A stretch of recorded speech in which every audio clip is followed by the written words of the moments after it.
My favorite part is how it honors women. And what's nice about this fund is it's a way for you to honor women in your own life.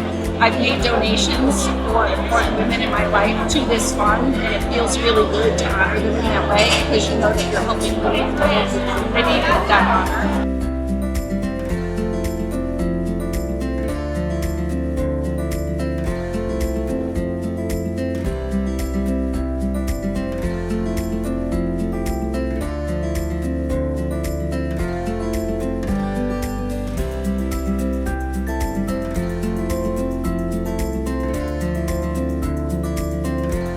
It just made sense for me to be here, celebrating women and girls and opportunities and programs.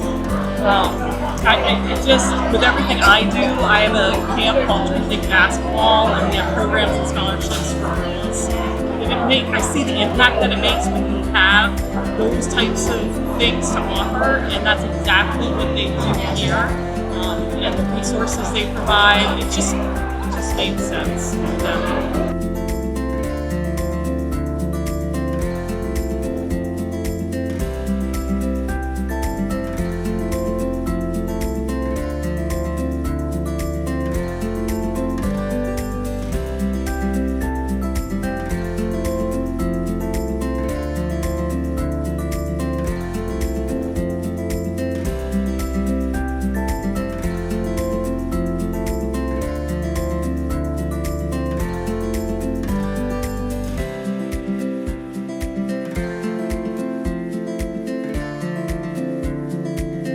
25 years. That's a really long time for this event. Every year that we come to this event is always a great one, and we love supporting Main Street Foundation and everything that they have to offer. And they're so community driven that it makes us want to come back every year.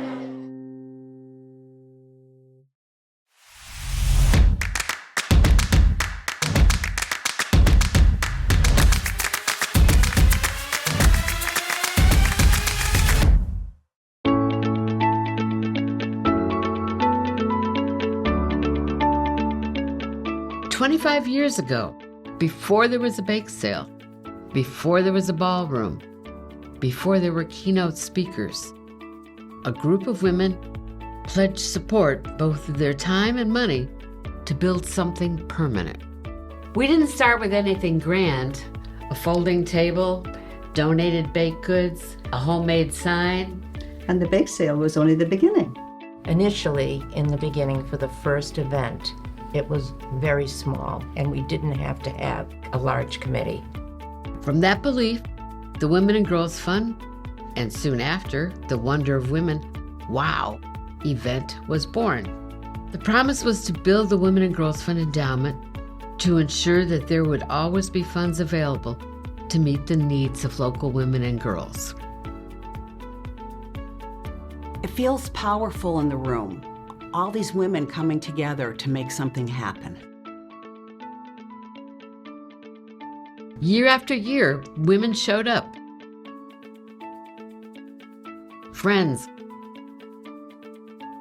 colleagues, mothers, daughters, and a few guys. From Bristol to Burlington, Plainville to Plymouth, Southington to Wolcott, WOW became a tradition, even through uncertainty, even through a pandemic. For 25 years, the Women and Girls Fund has transformed generosity into impact, life skills, education, legal representation, safety and security, and social well-being. Not one-time gestures, but a steady partnership. The grants have impacted my clients by sustaining their livelihoods through paying rent, avoiding homelessness, paying electric bills, and so on. Sometimes it's not about large programs. Sometimes it's about small amounts that make big differences. Through the Immediate Response Fund, the Women and Girls Fund steps in, quickly, confidentially, compassionately.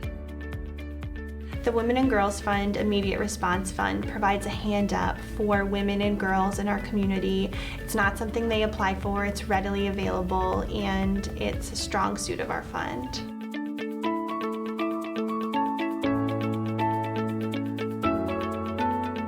Tonight we celebrate courage, determination, dedication, commitment, community.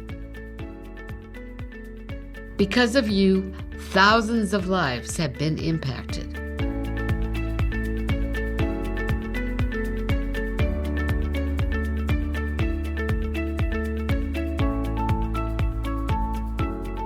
For 25 years, the Women and Girls Fund has moved forward together, for her, and together, we will continue.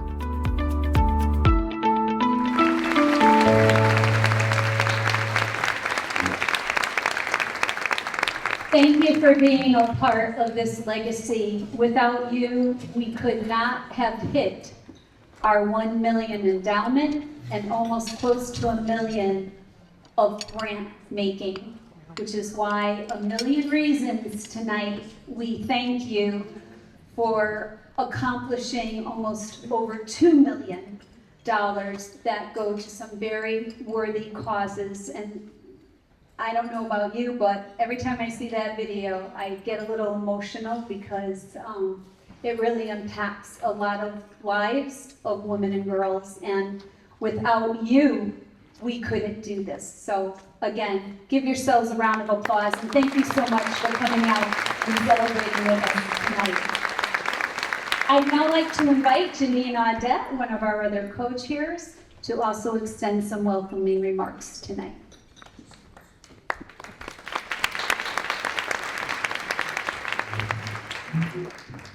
Thank you, Kathy. Unlike Kathy, I need a cheat sheet. What an incredible journey the Women and Girls Fund has taken over the last 25 years. What started out as a dream of a group of dedicated women who we refer to affectionately as the Godmothers, and the mother of all bake sales, at Walmart, it has turned into a fund, like Kathy said, with an endowment of over $1 million, and this year we hope to surpass awarding over $1 million in grants. That is why we have a million reasons to celebrate tonight. This is a testament to the generosity of our sponsors and supporters. This year we have set a record in sponsorships and attendance.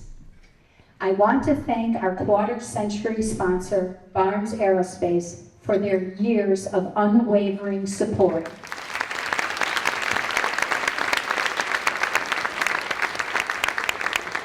Our platinum sponsors, Hartford Healthcare, Merrill Lynch, and United Way of Central and Northeastern Connecticut, for understanding the important work that this fund does. And our 25th anniversary sponsors, Walmart, Ken and Mary Benoit, Jerry and Whit Betts, Jean Radcliffe, Susan and John Scarrett, who have been there from the beginning and have been the shoulders we have all stood on to accomplish our mission.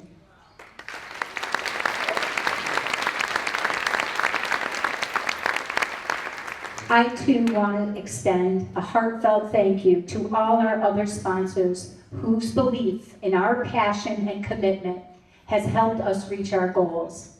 And to all of you in this room as well, who have come together as a community of supporters to enable us to help our community partners like Prudence Crandall, the Boys and Girls Club, our food pantries, and so many more that are in our program, do the crucial work every day to help women and girls in the 6 communities we serve overcome the challenges they face. My hope is in that the next 25 years, some of these issues will be resolved permanently.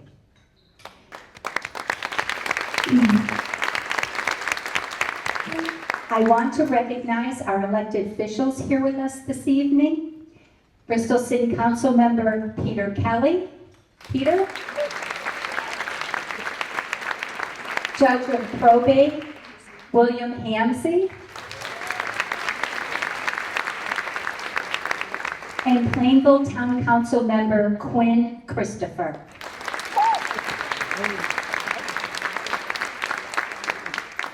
Last August, I met with 3 amazing and talented women who share the passion I feel for this fund, Kathy, Dawn, and Susan. Over wine, of course, to decide to co-chair this very special milestone event. It has been an honor and a privilege to work with them. We were fortunate enough to be joined by our wonderful WOW committee members to help us bring our vision together. They all shared their time, talent, and resources to make this evening possible. Can the WOW committee please stand and be recognized?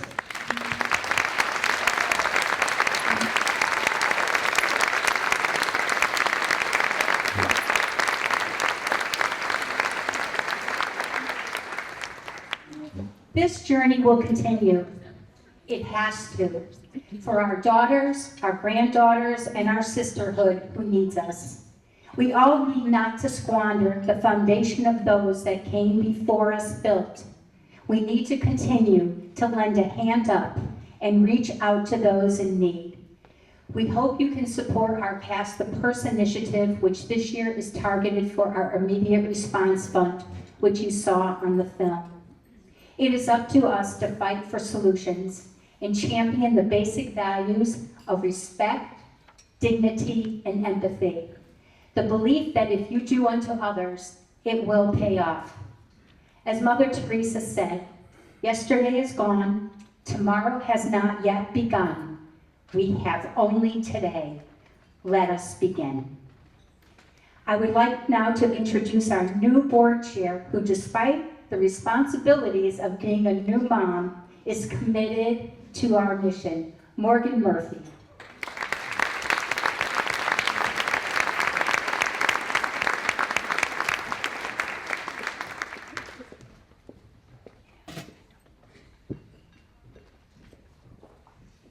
Make sure I read the right notes. Welcome, and thank you all for joining us this evening for the Women and Girls Fund 25th Anniversary Wonder of Women event. Tonight, we have a million reasons to celebrate as we recognize and thank the generosity of our many donors and the role each of you have played in getting the fund to where it is today, over $1 million.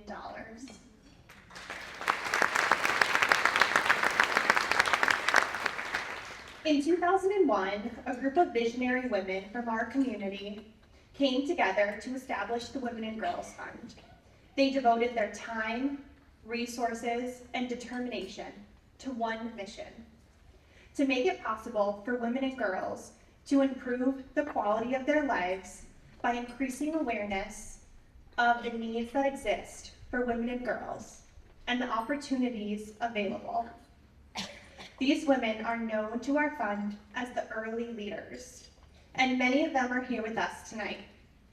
If you are one of the women who are instrumental in developing the Women and Girls Fund, and you are able to, please stand to be recognized.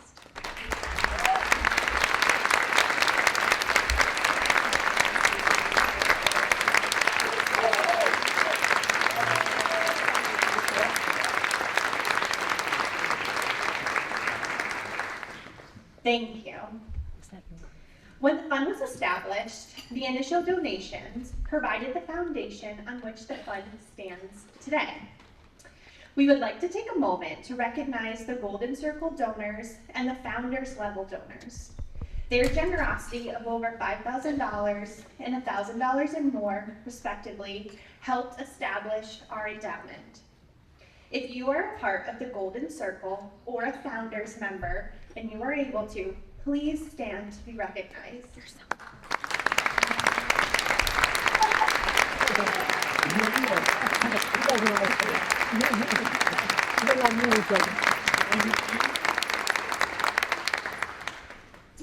Thank you for your early contribution to starting a fund. In 2016, just 10 years ago, the early leaders did what they do best, dreamt for our future. They established the First 500 Challenge to grow the endowment to $500,000. We want to thank everyone here tonight who donated $500 or more to the challenge. They are known as the 500 Club. If you are able to and are a member of the 500 Club, please stand to be recognized.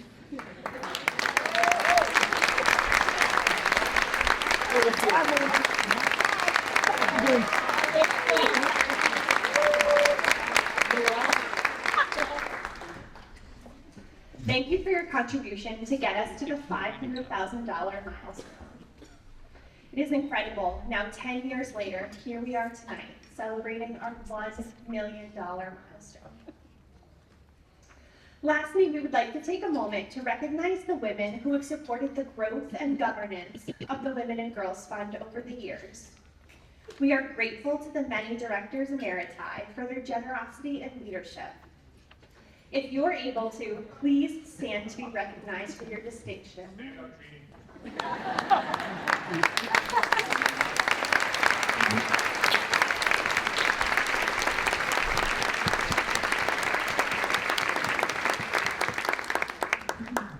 Thank you for your positive impact. With the proceeds of last year's WOW event, grants totaling $59,150 supported 12 organizations working to improve the conditions and opportunities for women and girls in our communities of Bristol, Burlington, Plainville, Plymouth, Sellington, and Woolkip. Over the last 25 years, the Women and Girls Fund has supported and partnered with many organizations, 78 to be exact, and they are listed in our program if you want to check out which ones. We thank these local nonprofit organizations who work tirelessly to improve the lives of women and girls in all of our communities. On behalf of the Women and Girls Fund Advisory Board, please enjoy all this amazing event has to offer. Great company, delicious food, and our bake sale. We also are eager to award the Early Leaders Grant tonight, which you will learn more about shortly. Thank you. Thank you for your support for 25 years of helping us move forward together. I would like to introduce Susan Sadecki, Main Street Community Foundation President and CEO.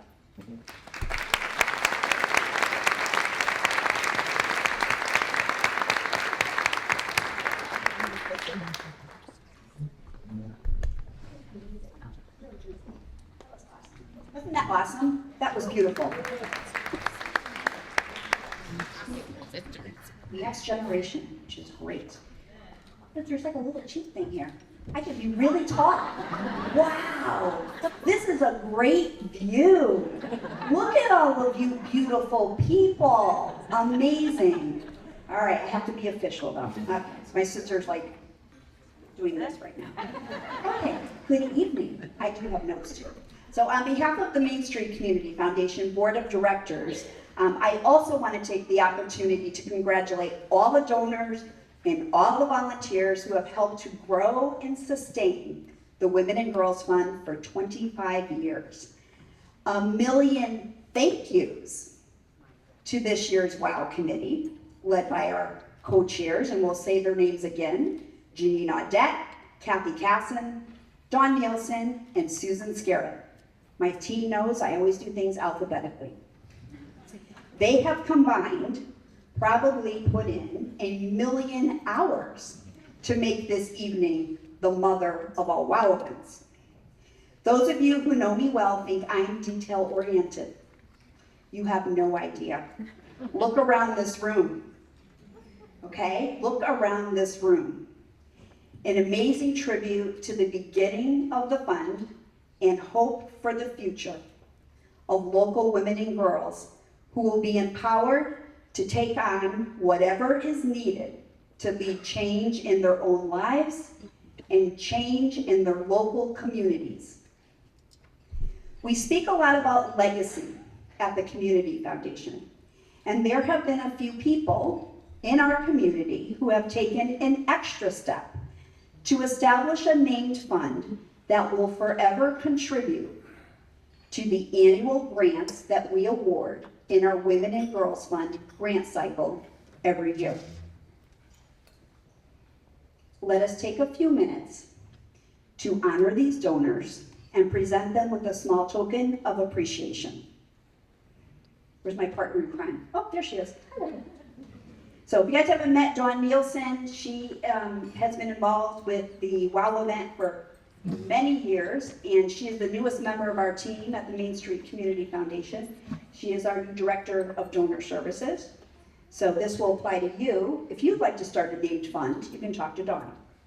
So let me start with the Donna Borsiewicz Fund for Women. This fund was actually established in 2015 by Donna's family. Donna's family was not able to be with us tonight, but it was actually one of her dear friends, Janine Audette, who was inspirational and the total inspiration behind starting a legacy fund to honor Donna and her passion and love for helping others. So Janine, please stand again to be recognized. Where are you? There you are. The Don and Gloria DeFrancesco Fund for Women and Girls was established by Susan and John Scarrett in 2011, which was actually the 10th anniversary of the Women and Girls Fund. And that fund honors both of Susan's parents. Susan and John are with us this evening, so would you please stand to be recognized?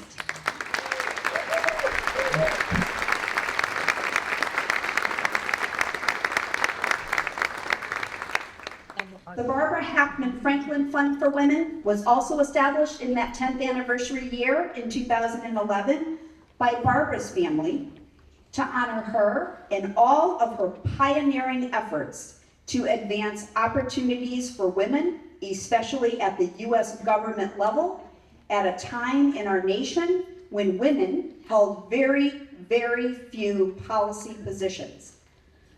Barbara had hoped to be here with us tonight, but unfortunately she couldn't be here, but she wants us all to celebrate, and she sends her congratulations to all. Her token of gratitude will be mailed. And I have one final fund to mention, the Laura Schlesinger. And Laura, I always massacre your maiden name, I'm sorry. Minor Fund was established in 2017 by Laura to ensure that the work of the Women and Girls Fund carries on long after her lifetime. Laura is a longtime supporter of the fund and a mentor for many women. Laura's bequests included in her estate plan will impact many in our community forever. So Laura, please stand to be recognized.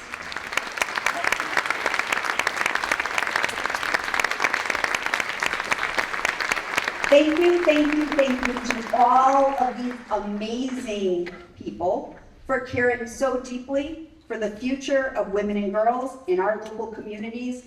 We are forever grateful to all of you.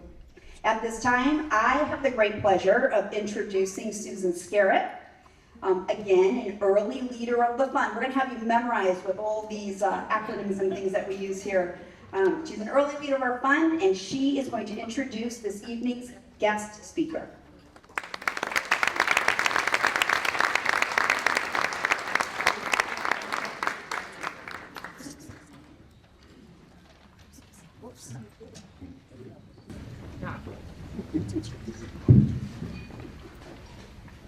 Wow.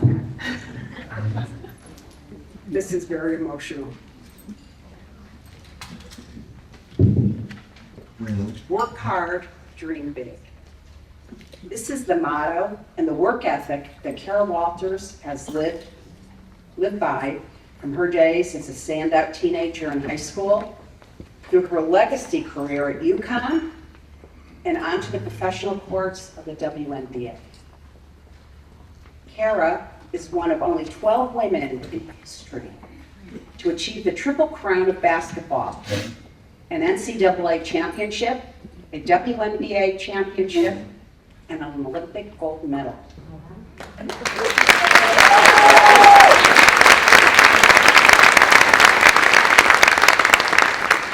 Today, she continues to give back through her basketball camps for girls in grades 4 through 10. These camps do more than just teach skills that on the court that empower young athletes to move forward. They empower young athletes to move forward as strong young women in the world. Because she embodies our mission statement, both in her professional and her personal life, we are honored to have her with us tonight. Please join me in welcoming Carol Walters.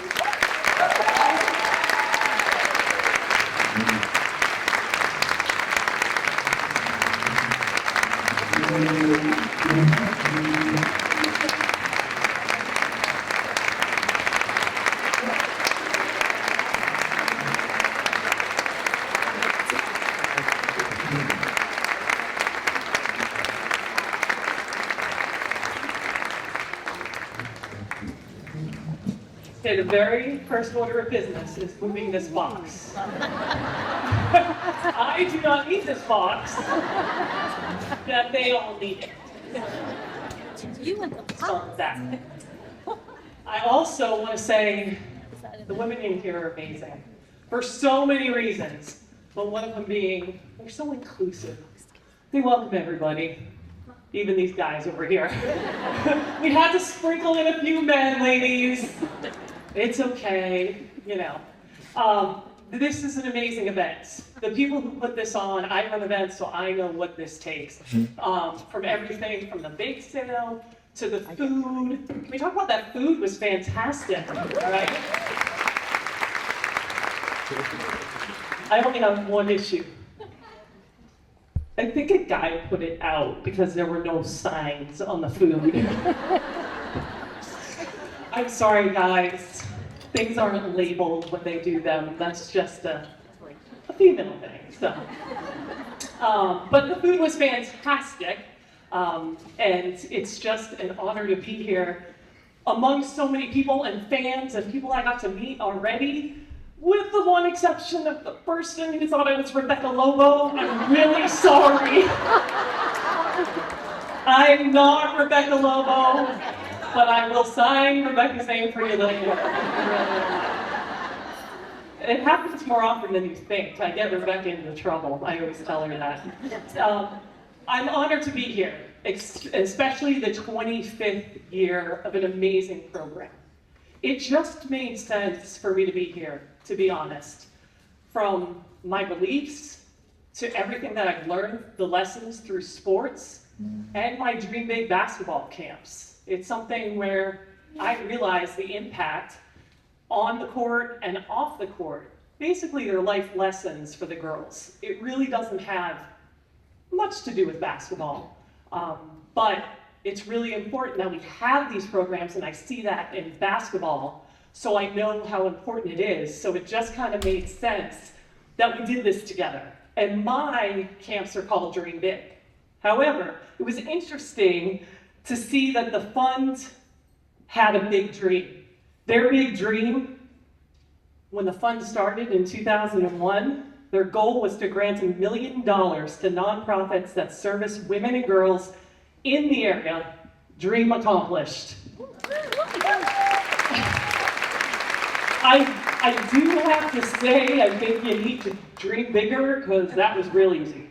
That was impressive in 25 years, the money that you have donated to these programs, that you won't even see all of the outcomes of what happens there.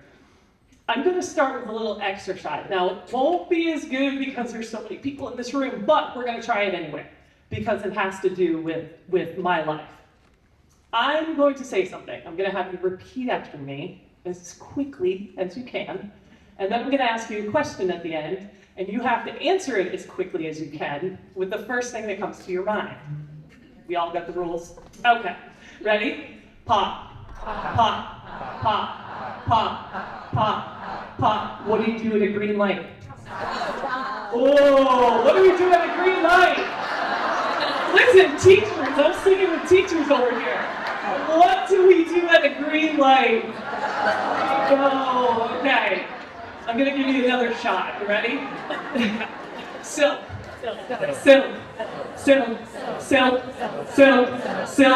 What does a cow drink? Oh!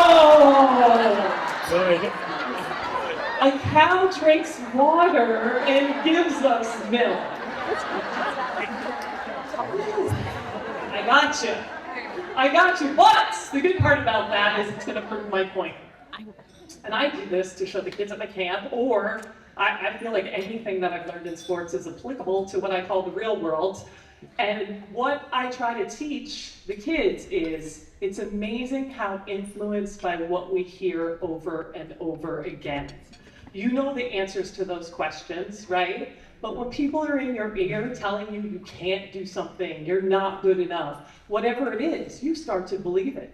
And that's kind of where my story begins. And I'm going to share with you a little of my story and tell you how I got where I did. Let's see. In 8th grade, I was 6'3". Being in 6'3" in 8th grade, I don't know if it's worse being 6'3" in 8th grade or 6'7" now when all the middle schoolers are like 6'7". I don't know. They're both equally as bad, let me tell you. I know the teachers know what I'm talking about, right? Okay, so in 8th grade, I was 6'3". You hate being 6'3" in 8th grade. All you want to do is blend in. I was called everything. Moose, too tall, jolly green giant, you name it, I was called it. Kids or me. I wanted to just hide the thing that made me different, and that was my height. And I always tell the kids, it's true. It would have been real easy for me, I don't know, to go down the wrong path, to get into drugs or alcohol, to be cooler, fit in, but I found my drug, and my drug was basketball. It was where my height was looked upon as a positive. It's something that I knew that I could contribute and be part of a team, and I wanted to do it. So when I get something in my brain, I tell people. So I was like, you know what I want to do? I want to get a college scholarship. Think about it. A free education by putting a ball in a basket. That's what I want to do. So I started working on it, and I had so many doubters and non-believers in my life. You might look at me and say, oh yeah, you're 6'7", so you play basketball. Well, that's not everything. You have to be athletic, right? You have to be able to do a lot of things that I couldn't do at my height. And people said, you might play somewhere because you're 6'7", but you won't play anywhere any good. You're not athletic enough, you're too slow. I heard it, those voices, like we talked about, hearing things over and over again. So it was really frustrating to hear that. And I knew if I really wanted to do it, I had two choices, right? I could either work at it and try to make the doubters and non-believers believers, or I could give up. And that's not like me. So I decided I'm going to prove everyone wrong, which back in the day that was a thing. Now it's proving myself right. I kind of learned the difference. But I knew I had to come up with a plan. So what my plan at the time, I called it the 3 A's, right? The first one was accountability. Accountability is a really tough thing. To look in the mirror and be honest with yourself and tell yourself what you could do better, what you did wrong, without blaming somebody else, and really taking a hard look at yourself. So I knew, okay, if I'm going to come up with this plan, the first thing I had to do was be a student athlete, right? I knew my grades weren't the best, so I had to go after school, go to tutors, do all the things if I wanted to be a student athlete. So I had to hold myself accountable. The next thing I knew I had to do, if you're going to play at the level I played at, let's put it this way, championships aren't won at the Final Four. They're won at the gym at 5 a.m. in the morning when nobody's looking. So I had to say to myself,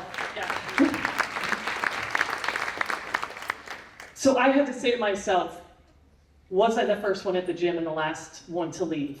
Was I getting up extra shots? Was I meeting with the coach to watch film? I had to really look at myself and answer those questions honestly, because I had to be accountable so I could make a plan. So I started with my accountability. The next one that's really important that I definitely try to stress to the kids and to anybody I speak to is attitude. Attitude is a choice every day. You could get up and be like, oh, God, I have to go to work today. Or you could get up and say, God, I get to go to work today. I have a job. Thank you. This is fantastic. So it's all about your attitude, right? I say there's two types of people in the world.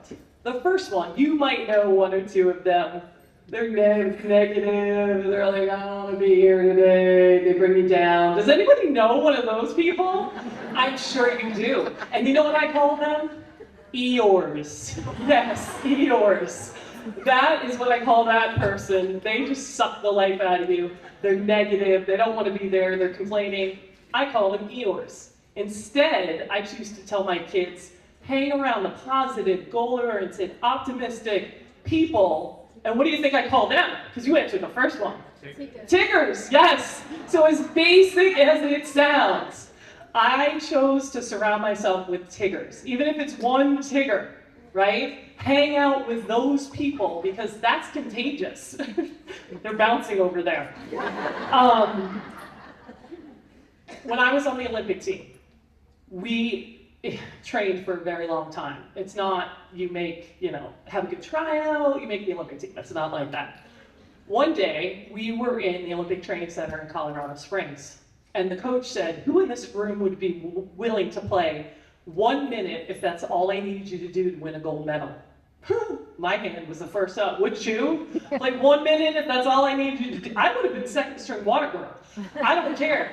To represent our country in the Olympics, my hand went out. And I played a very different role on the Olympic team than I did at UConn. So it was an adjustment, but I was willing to do anything it took. And I really believe that was kind of the day solidified my role on that team, because she knew darn well that my attitude was fantastic.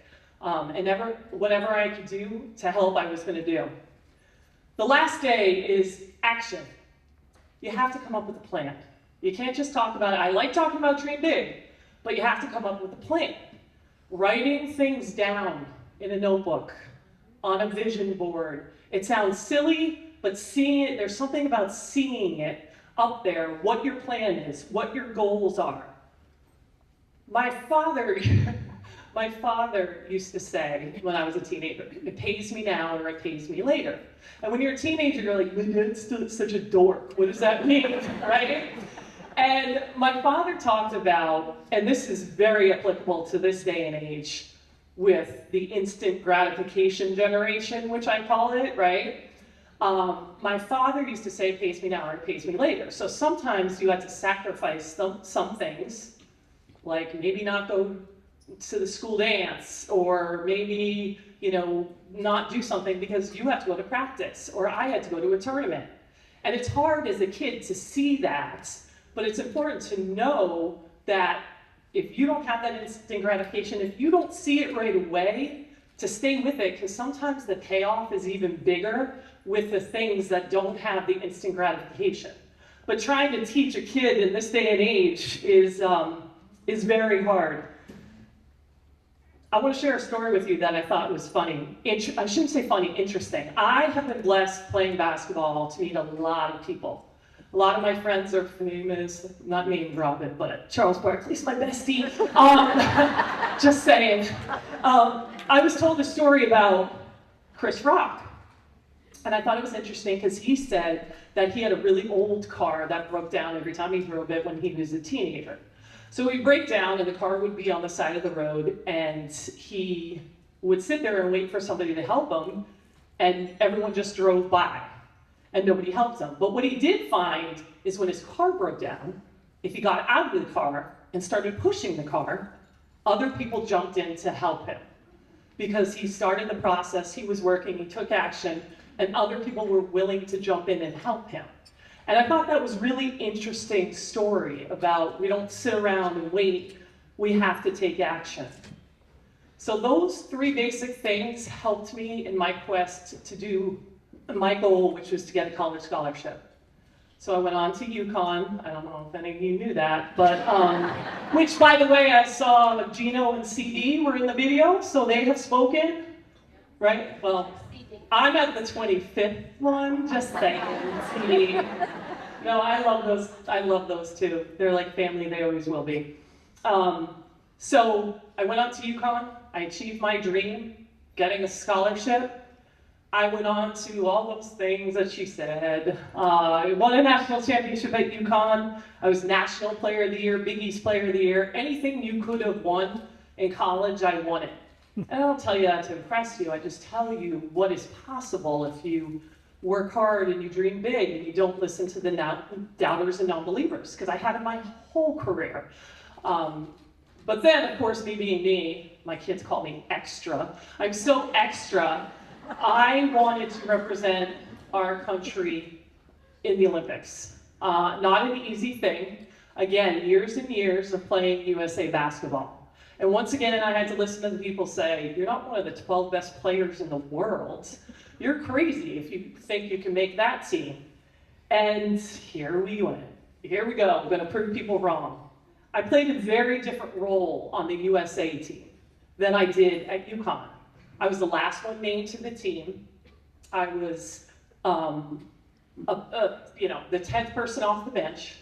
But I was okay with that because I was a team player. And let me tell you, let me ask you this. Do you know who the leading scorer was in the gold medal game in 2000 in Sydney, Australia? You have no idea? Good. I was. No. But I brought my Olympic gold medal.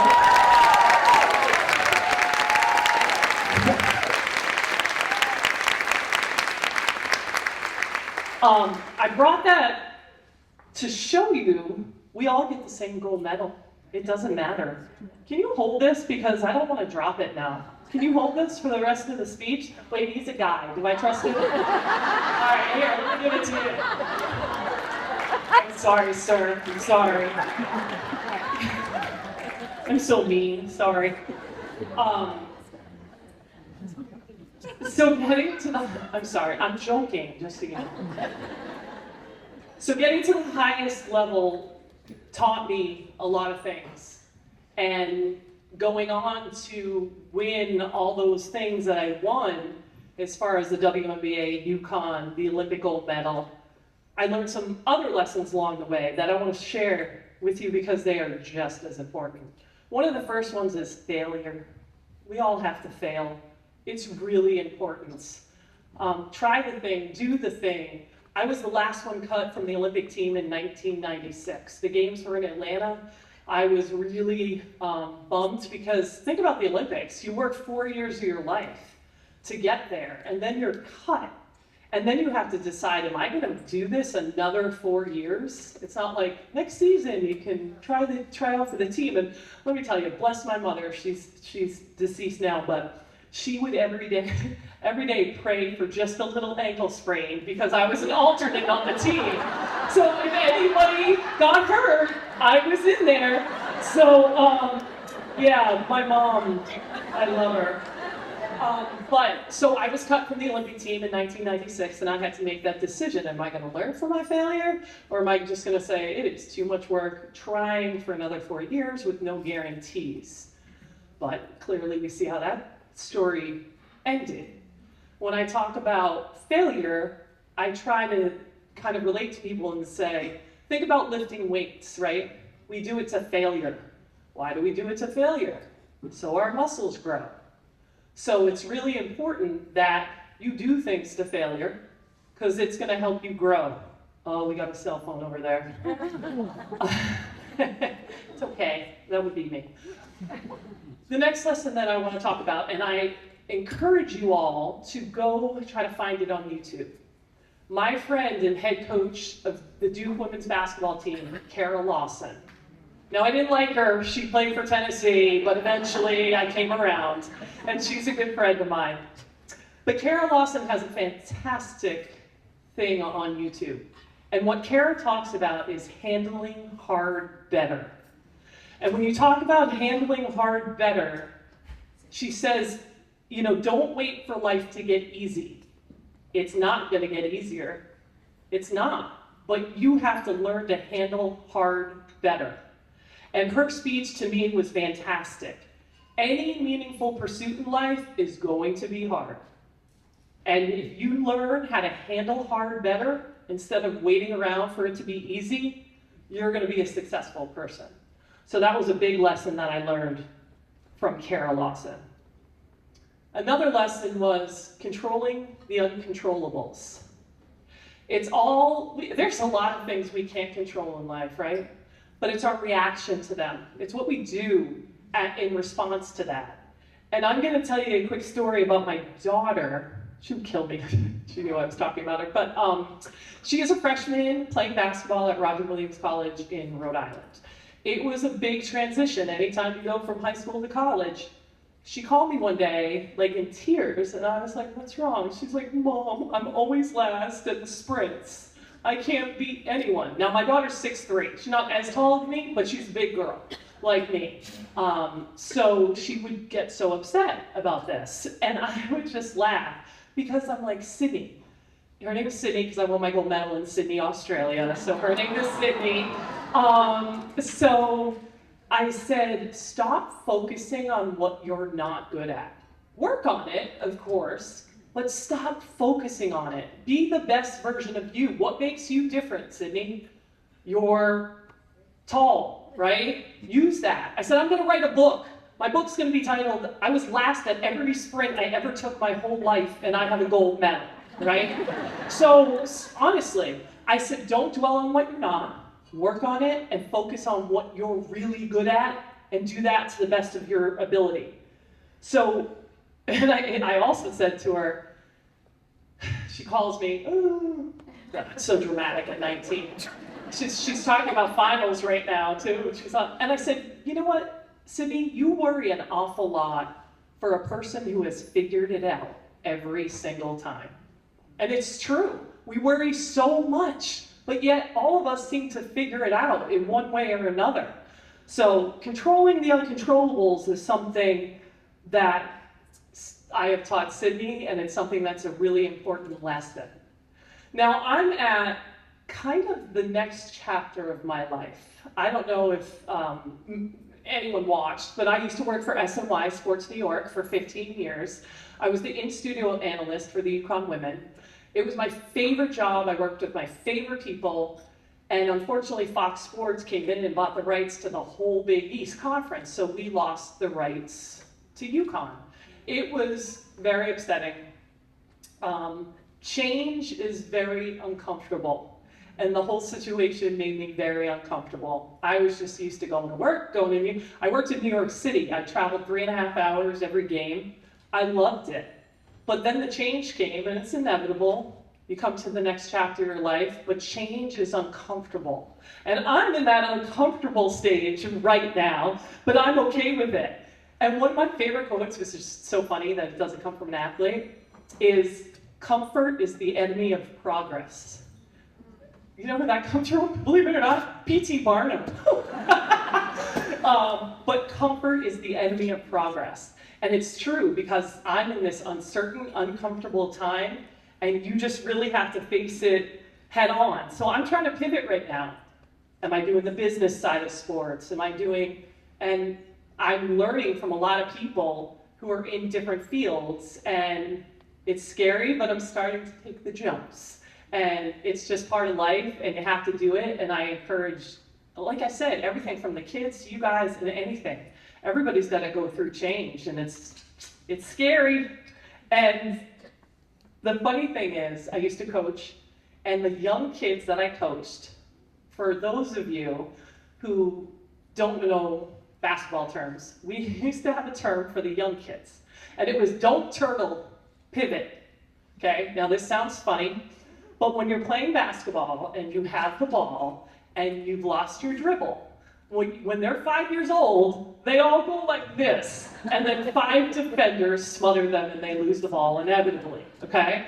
And you try to teach the young kids, don't turtle back into your shell, pivot out of it, okay? So pivot, you still have that one foot, keep it moving. Pivot out of trouble.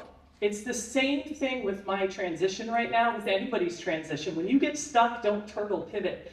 And that sounds really funny, but I'm starting a podcast, and it was one of the names that I threw around for my podcast. I'm not going to tell you what the name of my podcast is, although I should.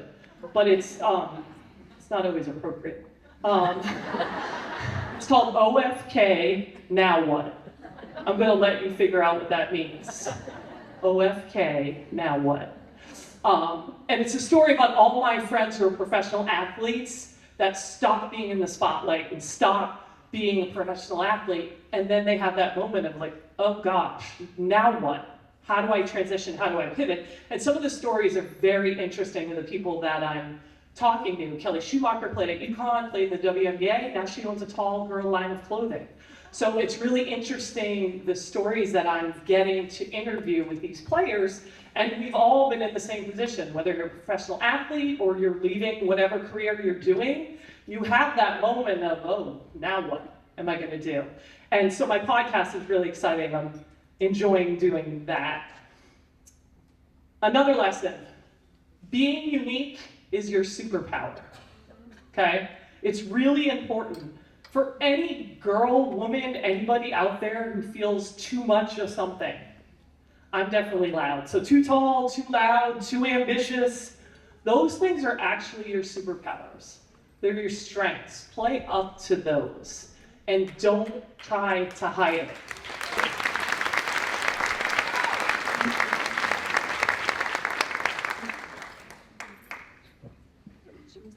So all these skills I learned, again, I learned them through sports. And I think sports is a really important thing for young ladies to participate in because it teaches them these life lessons. So I encourage anybody not only to do the programs and the things, but to get into sports. And it really helps give confidence to young ladies. So I think it's a really important thing. So after all this, all my skills, all my learning, all my, I'm gonna tell you a Gino story too. I had to learn to be mentally tough, okay? That was also part of sports. I'm sorry, I'm not into this generation of safe spaces. I think we need to teach these kids, you know, life's rough. So, I'm just saying.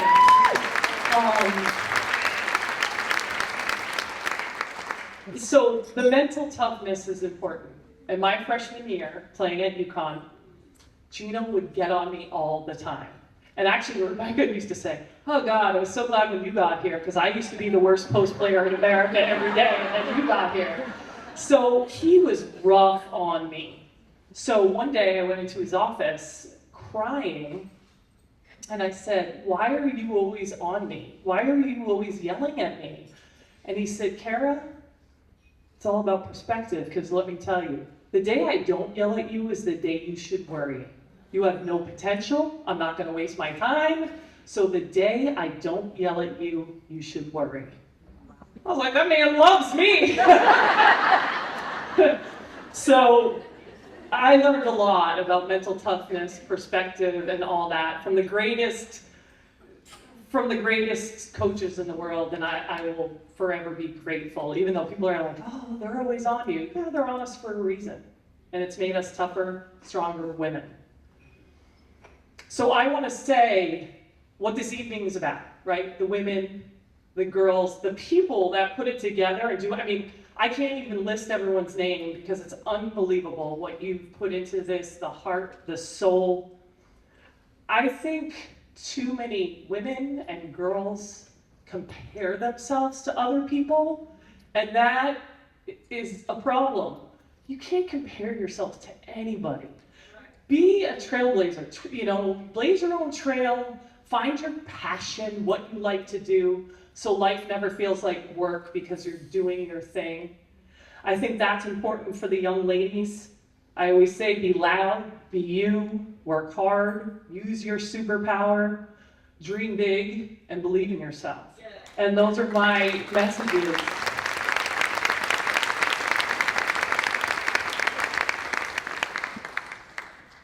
I do have to say that the young ladies who you affect their lives, or women, anybody, you have opportunities that women didn't have back in the day.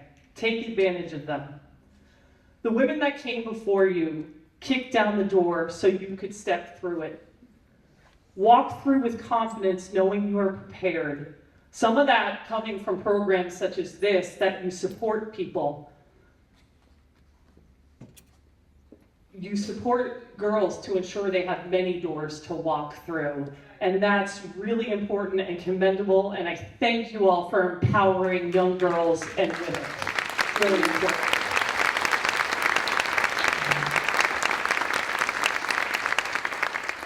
And last, I do have to say thank you to all the donors. When you donate, you're not just giving your money, you're providing the fuel for the next Olympic champion. You're building the confidence of a girl who's going to be CEO and the head of the boardroom someday. You're not just writing a check, you're helping write the future for these young women and girls, and they couldn't do this without you. We thank you, we appreciate you, and I thank you all for having me here tonight. Good night.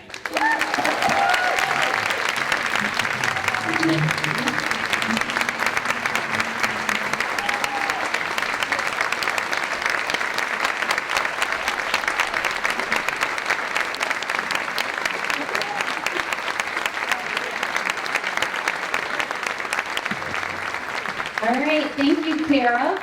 We're going to do a quick Q&A.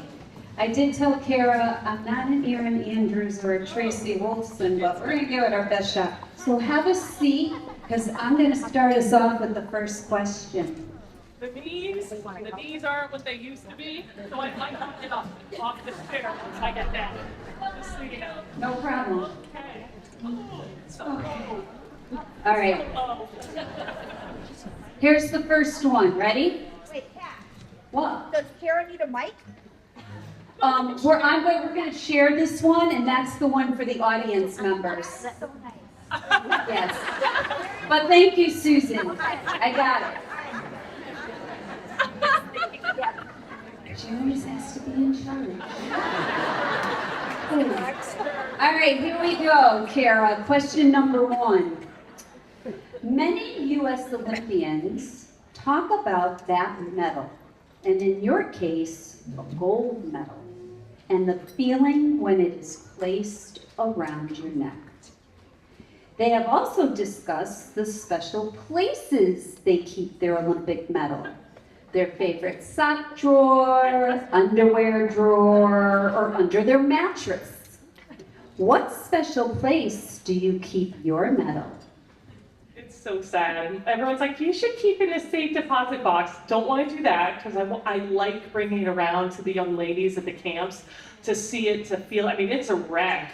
But it's on purpose because I want them to see that and feel it and wear it and know that anything's possible. So because of that, I don't have it in the case or whatever. So it's really just in this silly pouch sitting on like my fireplace. Like not my fireplace, but in like a bookshelf, like really nowhere exciting, sadly. Okay, sorry. Okay. All right, next question, just a little more serious. What was one of the most important lifelong lessons you took away from being a member of the UConn women's basketball team? Family. I mean, once a Husky, always a Husky.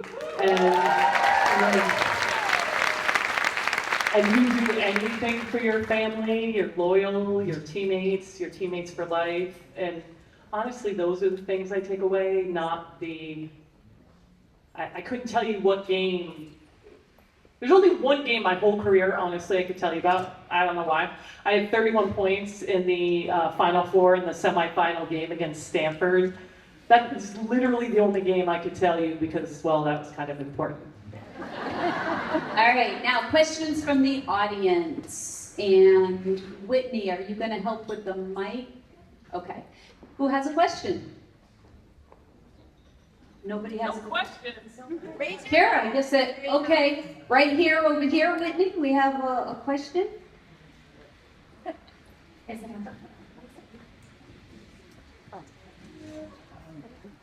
So my question is, well, we're not saying her name. What was your reaction to Gino and that other coach?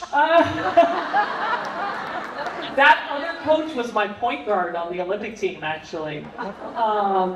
So I know her pretty well.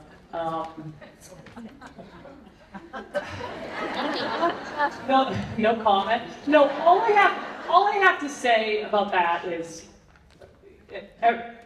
not making excuses, but everybody has a bad day in a lot of pressure situations, and also nobody knows what's happening behind the scenes. Gino has some stuff going on, and nobody knows about that. All they see, and when you're in the limelight and you're a celebrity, it comes with the territory, and he gets it. But unfortunately, everybody sees your bad days. But Dawn can be feisty. Like I said, she's my teammate. So exactly what went down, I don't know, but I also know that there's more to every story than you see. All right, do we have another question? As a proud young male, Yay! I come here because I get a lot of hugs from women. Nice. And one of the lessons I learned is I like hugging and sharing and loving. Aww. But on a serious note, Yeah. I have to say that the messages you convey really apply to everybody who's growing up. And it is just really inspirational. You say, you know, you were 6'3" at a very young age. Kids can be extraordinarily mean. And it can really affect your confidence and how you look at yourself. And it's extraordinary. I've never heard you speak before. And I also was number 2 who thought you were Rebecca Loveless. I don't know where it came from, but thank God somebody told me. But you have a good sense of humor too. But on a serious note, how do you manage, you know, as a mom, as a wife, with your kids and your family, with all the other responsibilities that you're doing? I mean, you have passion. You're obviously smart, well organized. I just want to say, you know, thank you, and you've been very impressive and uplifting. Oh, thank you. I just want to say it was a real pleasure listening to you tonight. Thank you. Thank you. It's so nice because I go home and wash my family's underwear and fold clothes. So it's nice to get out when people appreciate you. So I thank you very much. I just wanted to ask about your career in the WNBA and what that was like. You know, the inequity in pay for women in sports is, you know, glaring. And I know that when the WNBA was first kind of in its nation's stage, there was very little pay. And what are your thoughts about where it's going now? And yeah, I am obviously thrilled of where it's gone now. I'd be lying, but didn't say I'm a little jealous.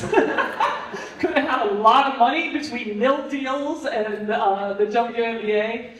I joke, but I think it's fantastic. And I understand all the math. Everybody's like, well, they can't get paid more if they're not making more. Well, we're making more now because women's sports, I mean, I don't know if you've seen Sue Bird shirts, but everybody watches women's sports, and that's a response to people saying nobody watches women's sports. But they do now. It's a different time, and I'm so grateful that my kids grew up in it, my friends' kids are growing up in it, and they'll have a future. Now, what people don't see is what happened before that, and what I'm grateful for is in this collective bargaining agreement, as one of the things they wanted to thank all the players that came before them. So if you played in the league, you get money from the collective bargaining agreement, which I think is fantastic that they recognize the people that came before them. I mean, that's saying a lot. So I'd like to think we were a big part of the snowball getting going down the hill, and it's gotten bigger and bigger, and I'm really proud to say I was one of the pioneers of the WNBA. So. Anyone? I think that's it. Thank you so much, Kara.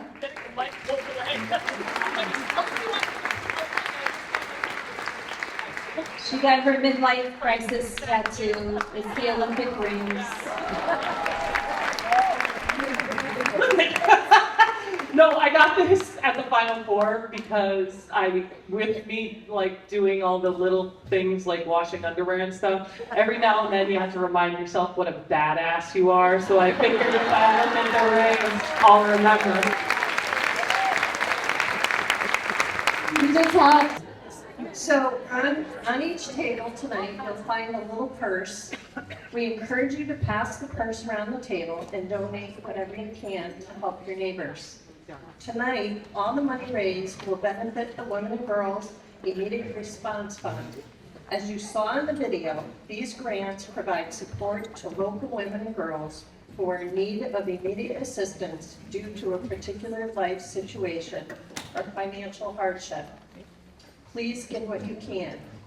Thank you for your donations tonight to help the Women and Girls Fund continue to provide immediate assistance to your neighbors when they need it. Table 8, let's fill up that purse. Let's go. Hide out the phones. There is a little code on the purses, so if you have your phone, you don't need cash or a check on you. You can take a little picture.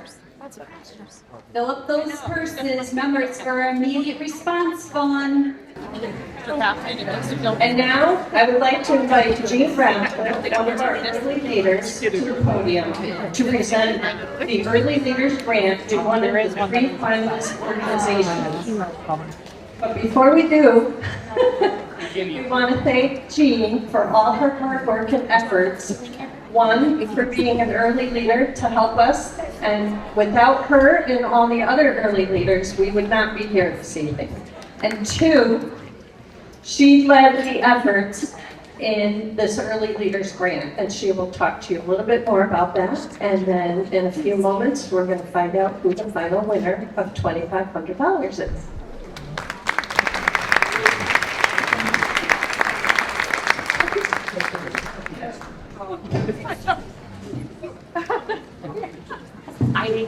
I need to stand here.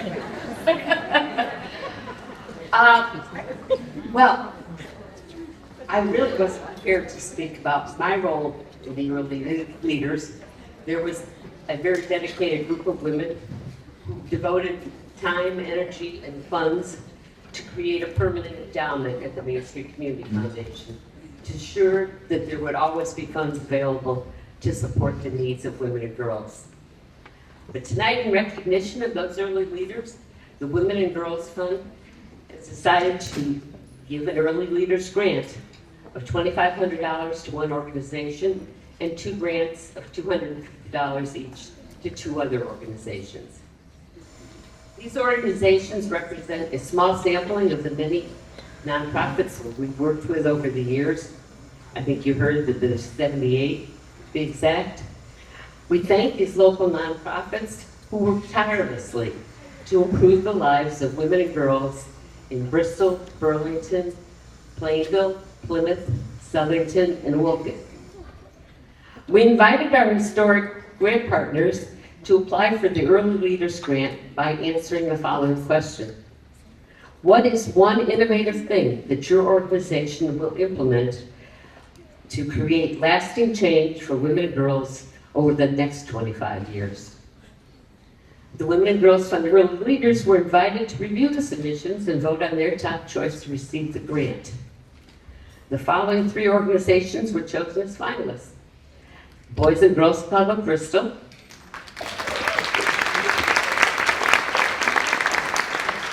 Bristol Child Development Center, and the Southington Community YMCA. Before I read the submission of the organization that was chosen to receive the Early Leaders Grant, please join me in congratulating these organizations, along with all of our partner nonprofits, for their instrumental work benefiting Women and Girls Fund of all ages in the local communities we serve.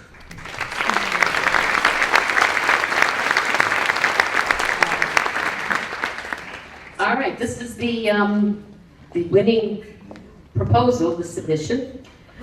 Bristol Child Development Center.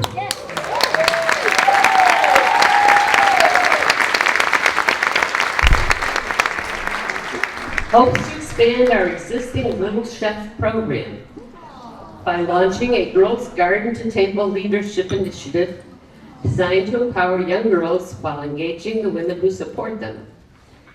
This innovative program will create opportunities for girls ages 3 to 5 to develop leadership skills, confidence, and lifelong healthy habits through gardening, cooking, and mentorship. Girls will plant, maintain, and harvest a small learning garden at our center. Ingredients grown will be used in the Little Chef cooking experiences, where girls will take on rotating Little Chef leader roles. In these roles, girls guide simple cooking steps, make decisions, and collaborate with peers while building confidence in their abilities.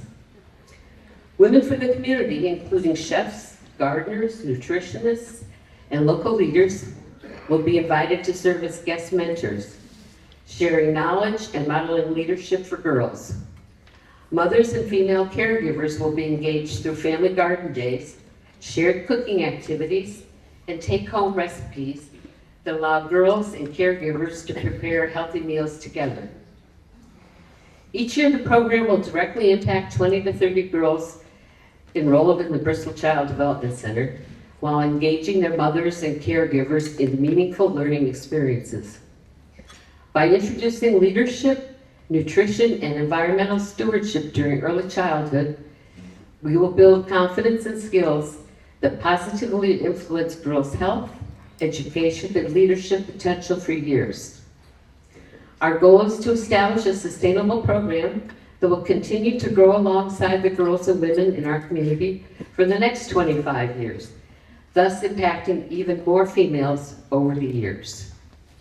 And so I'd like to invite the Bristol Child Development Center to come.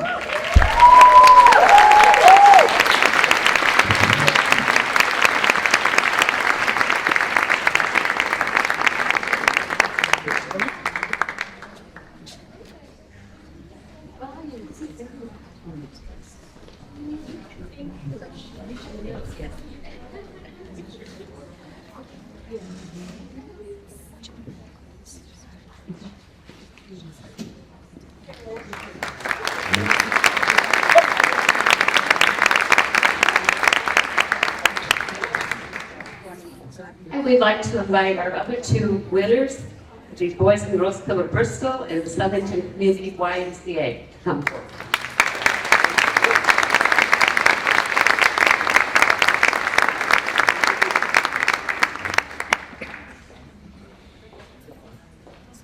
Oh, good, we have some representatives here. Thanks so much.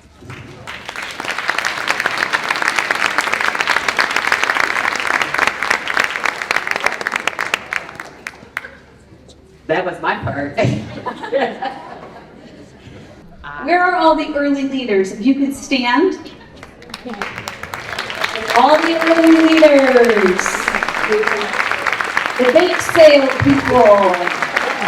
All right, these are all our early leaders who had the vision of the Women and Girls Fund. Thank you. All right, next, Kara, you have one more duty. Come on up. We have a few door prizes that we're going to give away tonight, and Kara is going to pull the names. Yeah, that's good. I always thought I was the tall one in my class, but yeah.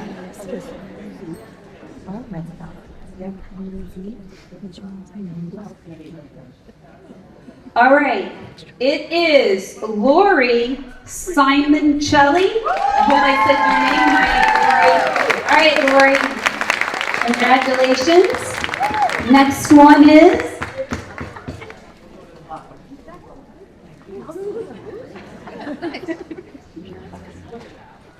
oh, it's a guy.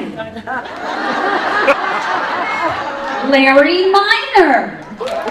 Larry Miner. All right, one more.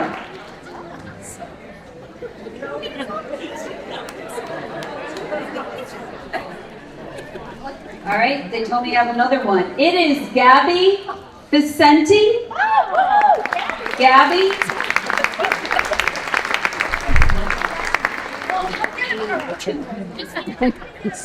And we have another one more. She said she's never won a raffle, Kara. Me either. And then someone said to me, well, you won a gold medal, isn't that bad? Megan Smith. Megan Smith. Where are you, Megan Smith?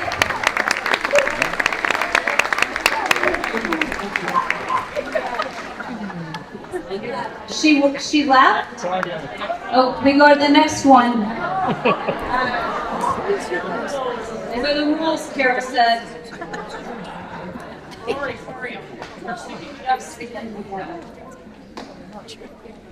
Okay. Kathy, right? Sorry. Yep, Kathy Reinhardt. Thank you, Kara.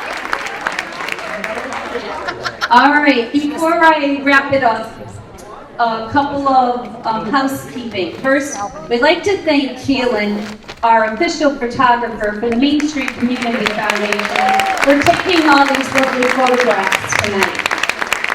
And to Sam Rajan, who, without her being our right hand woman, left hand, right foot, left foot, everything, we'd like to thank Sam Rajan also for all of his assistance. And the whole Main Street community staff, who always really comes out tonight and supports our event. Those of you that won the silent auction items, don't forget to cash out in the back tonight. And you will see on your tables these lovely framed quotes. Please feel free to have someone at your table take this beautiful quote home. And to kind of summarize everything, I thought I'd end with a quote of my own from Margaret Mead, and it's really fitting for tonight.